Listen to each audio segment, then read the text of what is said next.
Well, you board game degenerates, we're back at it again. We've got another 5 reasons you shouldn't back, and this time we're talking about Odalin, Dungeons of Doom. There is doom coming for you all, and that is the FOMO and the strain on your wallet. But don't worry, luckily, I'm here, your friendly neighborhood misanthrope who doesn't want anything to do with you, ready to splash cold molten lava all over you. It's just rocks. It's just rocks falling down on you.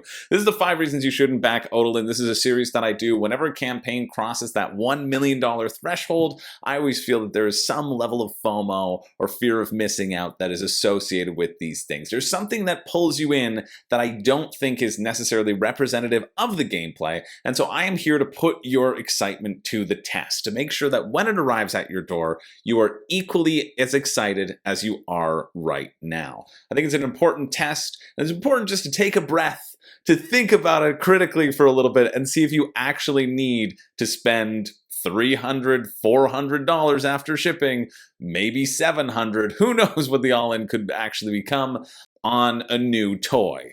Because if there's anything that I don't like, it's you getting yourself a little treat.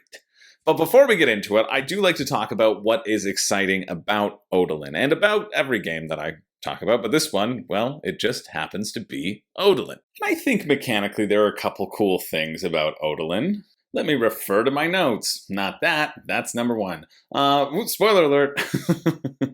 Here's one of my favorite points, is the idea of positioning, the idea that you're collecting souls from order-bound enemies, and you're collecting corruption from corrupt-bound, from chaos-bound enemies. And what that means is essentially there's this back and forth track of chaos and order, and depending where you are, that's what the enemies will give you. It'll give you either corruption or soul points, and you're trying to level up those things so that you can deplete them all and just smash out entirely, hulk out into your demon form and get a supersized power. And I feel like that flip and that flow is going to feel exciting and always gives you sort of a constant goal that you want to attempt. I know you get souls for being adjacent to enemies, so I guess if you like playing mage characters, sorry, you don't get to play. Or if you're a squishy character, right, I'm sure that's balanced in there. But I think that concept is kind of neat and is what is potentially drawing me into the game. And then I also love that when you upgrade too, the upgrade system seems fairly easy rather. You're going to have these cards, these double use cards that you're going to create into your own card that you can do the top half and you can't do the bottom half, or you do the bottom half whenever you want, you do the top half as like an actual action. But when you are upgrading, when you're going along this campaign, did I mention this is a big old campaign dungeon crawler? Well, I hope you knew that. If you're thinking about backing, I hope you know that base of it, that yes, it's a campaign game. Because if you didn't, I know they say you can do other scenarios. No, you can't. You don't want to. It is probably you will get the most value of it as a campaign game. But I'm diverting for a second. I do like that these are going to be slipped into sleeves so that you can have the top and the bottom. And because they're in sleeves, they're doing what Slay the Spire did in that they can just flip them around when you upgrade them. So as you go along the campaign, I feel like that minor issue is going to work hard to deal with some of the upkeep that exists. So those are kind of the two highlights of what I was interested in. But I'm not here to talk about the highlights. I just do that for my due diligence. I do that so I can say I've done a fair and balanced look, and then I can get into the trashing this, to the nitty gritty. And that's what we're going to do right now. We're going to talk about the 5 reasons you shouldn't back, starting with the company itself. Dragori Games, am I coming for you? No. But Dragori Games is known for the Teneris adventure system. That has just recently delivered to a lot of backers. I know because they very graciously sent me a copy of the standee pledge. I said, please do not send me the mini pledge. I want the standee pledge. I do not have the room on my shelf. But this is a combo point because I think these things are timed out in a sense. Timed out in a sense where, yes, they want to finish a campaign before they start another one, but they also want to capitalize off of the excitement from having received their previous game. And so reason number 5 is sort of my constant reminder that 1, you have too much content on your shelves already, or 2, you are riding high off of the Teneris delivery. Because I think we get into this mode, and you probably have too much content for Teneris. Teneris Adventures, even the standee box was a friggin' beast of a box. Like, I'm so excited to dive into it. I think the system of Teneris looks really good, and that is also one of the things that's drawing me into this one as well, just basically backing off the name of Dragori Games and trusting that Dragori Games will send you another great thing. But they had this, if you got the all-in for Teneris, you got these two big calyxes filled with stuff, filled with minis, filled with cards. The weight of the cards alone in Teneris is thrilling in a way, intimidating in a way, and I feel like there sometimes is that idea of, oh wow, I'm physically holding the new shiny, right? There's a potential to add to that level of, oh, I'm going to back this because I have the product of the previous game and it has currently satisfied my lizard brain to a certain extent that I can feel comfortable throwing down more money when you haven't yet explored all that Teneris has to offer. And I know the argument here will be, well, hey, I've got a year and a half to cover this. And then this is the point where I ask you, a year and a half ago, how much have you gotten through all of your previous content and campaign games, right? You've just added Teneris, a new 160-hour campaign into the mix, right? That's what it says up here, 160 hours, campaign 160 plus hours, so maybe 161 even. You've just added that new thing to your docket. You've had some other Kickstarters deliver in that time. And where were you a year and a half ago? They say that this one will deliver around July 2025, I think they said, or it'll be sent out around July 2025, and then it will be a maximum of 5 months for you to get your pledge. So let's say December 2025, which is how I got a year and a half as the shipping thing. This is again another reminder, and I know that I've used this reminder consistently in a lot of campaign games, and believe me, I'm feeling tired of putting it forward as a reason, but I also need to recognize people who haven't seen those things and all of the other previous 5 reasons you shouldn't back, and also I know that some of you still need the reminder. So I think this is really worth considering the impact that Dragori Games is having on you currently. And I think that could be a positive impact, right? Like, I think Teneris looks good. I think out of a lot of the campaign games that came out last year, Teneris is in the top tier for me in terms of excitement, in terms of what I like mechanically. That's why I accepted them sending it my way in the first place, because if it wasn't in the top tier, I would have just said, no, thank you. I do not have the time. This one, I hope to have the time to at least, taste it a little bit. But I think we also get into those modes where we spend, the $300, we get the expanded campaign, we get the full immersion experience, which is $418 Canadian, and getting all the different acts and the hours of gameplay, this kind of going up to 110 hours total. And we often don't hit all of that gameplay, right? We often don't get to it. We stop halfway through, etc. And so I think it's just worth thinking about how many campaign games have you completed. I know I'm a broken record, but I'm going to stay being broken when all of your wallets and credit scores are also broken. And yeah, that's the idea of the content that you have and how much of it is also specifically, if you have Teneris in front of you, the reprint, the relaunch, or whatever, and you've gotten it all, and you're looking at all the shiny, and then you're thinking, yes, I want to immediately purchase another thing before you've dived into it, before you've experienced that full, experience.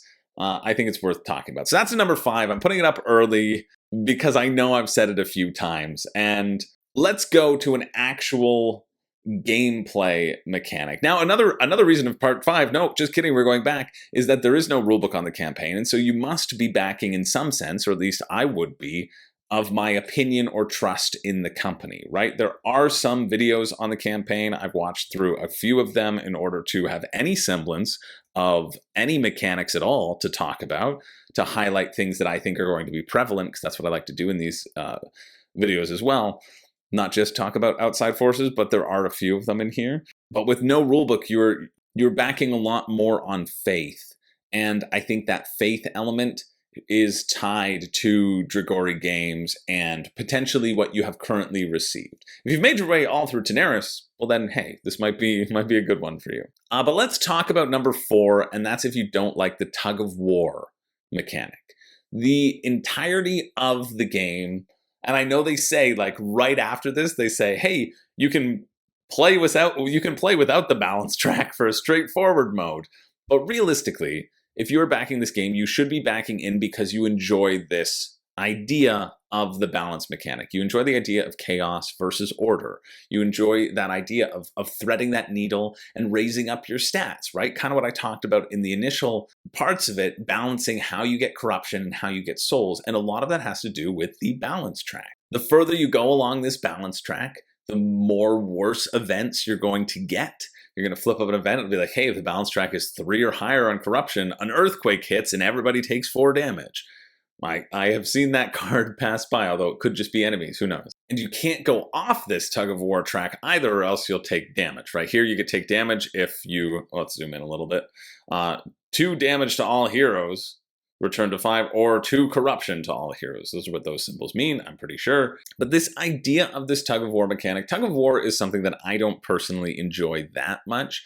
I think this is a different version of it, to be fair. I don't feel like it is that tied into the tug of war of back and forth because you're just going against the grain. Like, you have to manipulate both of these tracks, right? You gotta really manipulate both of them.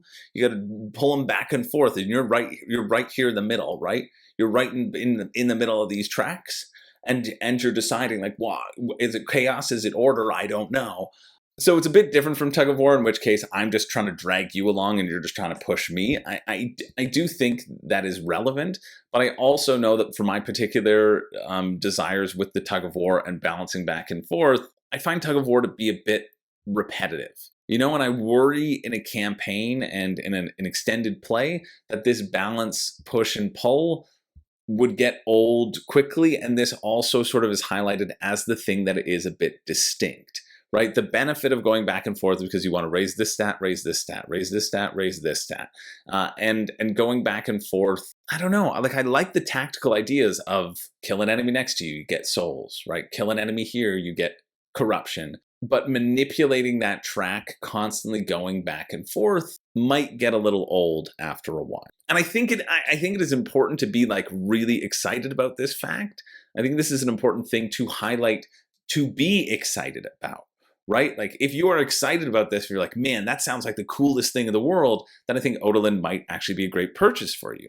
I think if you're like, well, I don't know how it works, to me, at least from the things that they've highlighted, the tangible things that they've highlighted, this is one of the things which defines the gameplay experience. It tells you how you can turn into your extra super mode, Super Saiyan mode, and my worry is that it could potentially get stale down the line. So that's number 4, tug of war mechanic.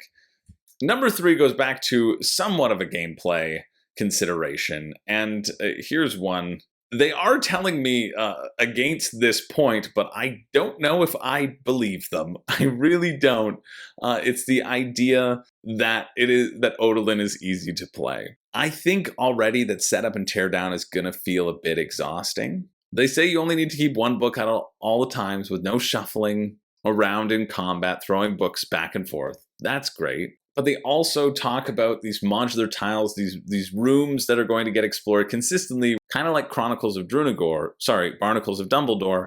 You're going to reveal a new room tile. You're going to constantly be revealing these new room tiles, and you're going to be constantly setting these things up. Each individual enemy has their own deck in which you will want to have nicely organized, etc. And I thought I read somewhere that it was going to be all organized nicely, but I don't know why in the add-ons there isn't a storage solution mentioned as you go through these 18 room tiles. But of course you can add these big old doors and scenario packs. And I'm looking through oh, okay, thank goodness. Thank goodness there is a storage solution. It is $15 or $9 in the full immersion pledge if you have a full immersion.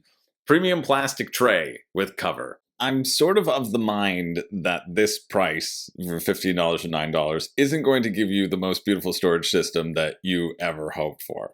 I just really liked the breakdown of the pledges to be like, nope, nope, nope. Nothing gives you a storage solution because they know you have to purchase it in order for this to even be playable. But I think dungeon crawlers in general, and this isn't just, I almost called it Daenerys, Odalin Dungeons of Doom. I think this is every dungeon crawler.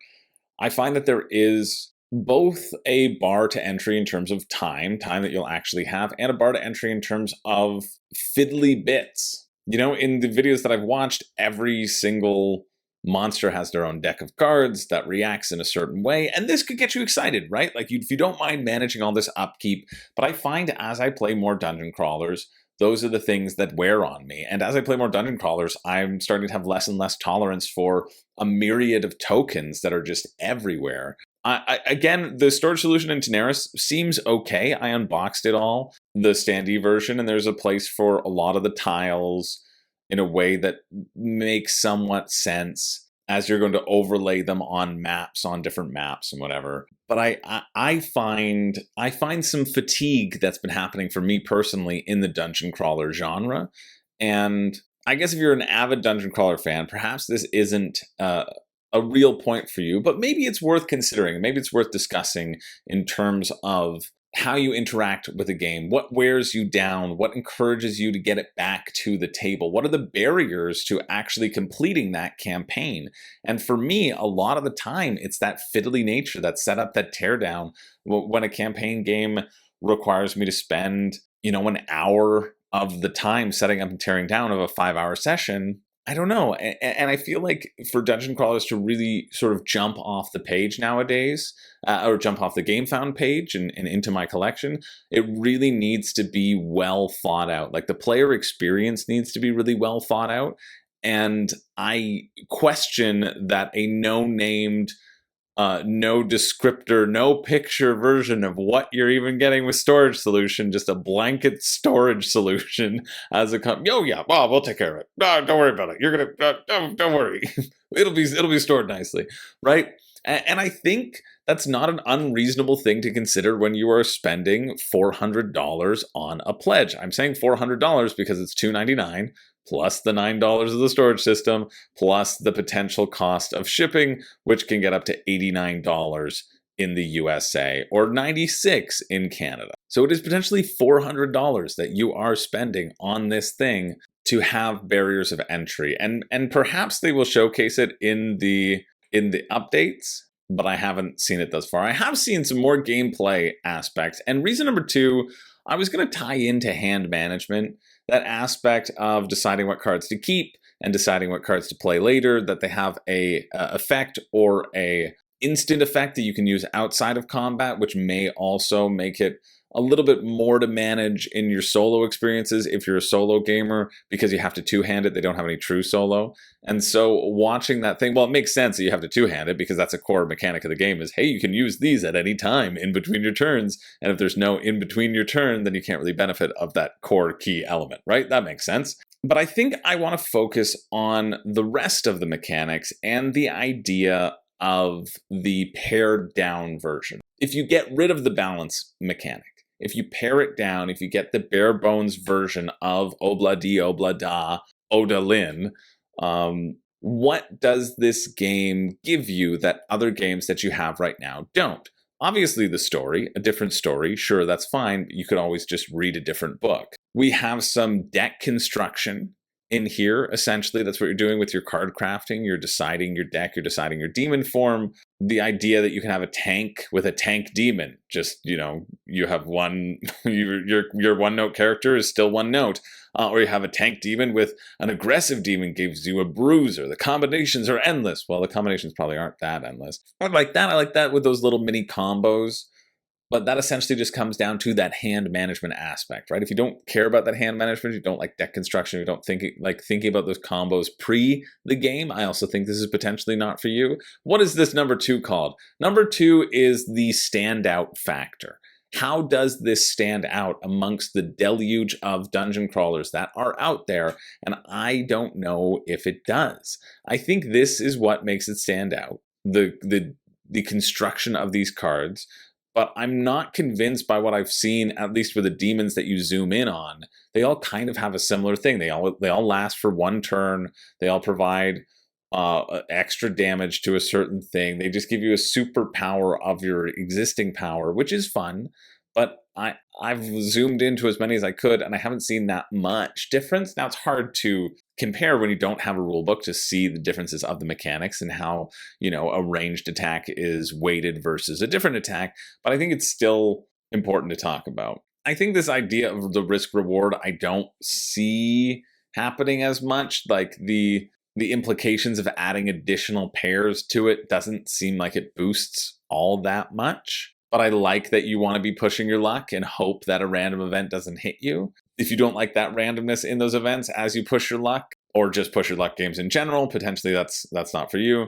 If you don't like having to draw endless supplies of loot to get what you want, it's potentially not for you. I like this aspect though. I think that's where I like my randomness, is in the items, right? That's what's the fun of Diablo, is finding the items. So I kind of like that. I think even the fact that they say stuff like this, that it ties side quests and missions into the combat like never before, I think that again it shows what this game is actually for, and then there are the additional modes to make it feel like you can do it another way, right? But I think if you're not going in for what Obladi is actually, Odalin? Odalin is actually offering you, and you're banking on that additional mode being fine when things are removed, I don't think that's a good enough reason, because it feels like mechanically with the attacks, it's a dice checker. You get your pool of dice, you look at what your item does, you roll that many dice, you hope you hit. The fun should come from this hand management aspect, and the deck construction aspect is again something that I'm not that interested in. I'm not always that interested in theory crafting. I kind of like to play a game and see, hey, did that theory work?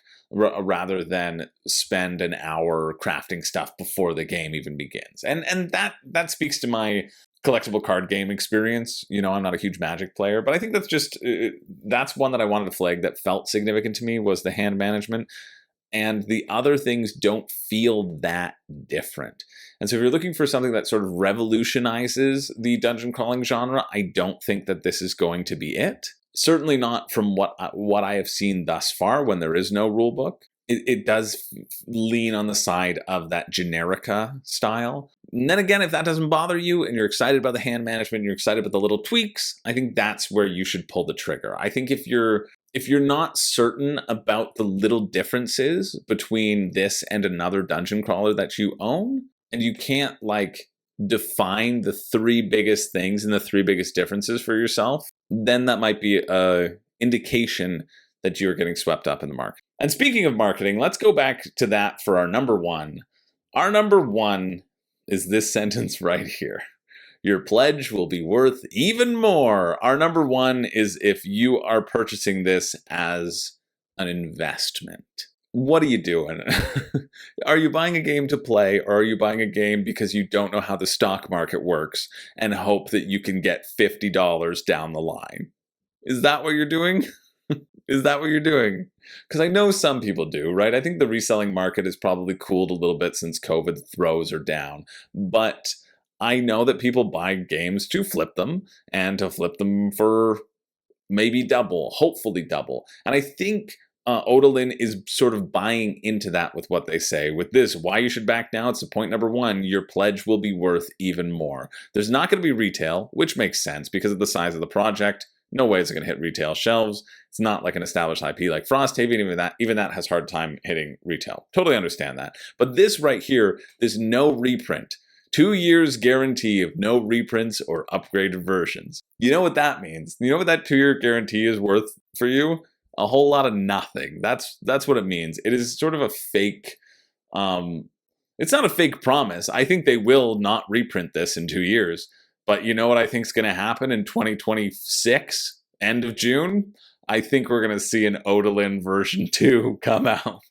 Because this was successful enough, it probably will do well enough, and there will probably be demand for it again. Now, again, FOMO alert, whoa, it'll be the cheapest it's ever been here, because they'll probably raise the prices. But FOMO, nice, sweet little spray. That's what that's what I'm doing to you. I'm the sweet little FOMO spray.